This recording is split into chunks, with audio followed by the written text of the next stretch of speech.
দিন দিন কাজের পরিধি যেন বেড়েই চলেছে অভিনেত্রী আজমেরী হক বাঁধনের। একের পর এক চরিত্রে অভিনয়ের দ্যুতি ছড়িয়ে প্রশংসার ভাসছেন এই অভিনেত্রী। তারই প্রমাণ মিলল আবার। ফের টলিউডে অভিনয় করবেন তিনি।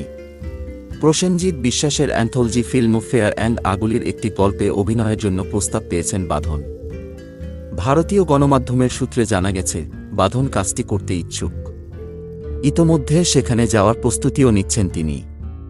এই গল্পে বাঁধন ছাড়াও থাকছেন ফার্জি, ব্রহ্মাস্ত্রখ্যাত তারকা সাকিব আইয়ুব ও দেবপ্রসাদ হালদার। চলতি মাসের মাঝামাঝি সময়ে শুটিং শুরু হওয়ার কথা রয়েছে বাঁধনের। নির্মাতা প্রসেনজিতের অ্যান্থোলজিতে মোট ৫টি গল্প রয়েছে। ইতোমধ্যে কয়েকটির শুটিং শেষ হয়ে গেছে। প্রসেনজিতের বিভিন্ন গল্পে দেখা যাবে পার্ন, সম্রাট, ঋতুপর্ণা সেনগুপ্ত, কৌশিক সেন, মমতাজ, সায়ান মুন্সিকে। প্রসঙ্গত, ২০১৮ সালে সৃজিত মুখার্জি পরিচালিত হইচই সিরিজ রবীন্দ্রনাথ এখানে কখনো খেতে আসেননিতে অভিনয় করেছিলেন বাঁধন। এরপর ২০২৩ সালে বিশাল ভরদ্বাজের খুফিয়াতে বলিউডে কাজ করেন তিনি, যেখানে তার অভিনয় রীতিমতো নজর কাড়ে সিনেমাপ্রেমীদের।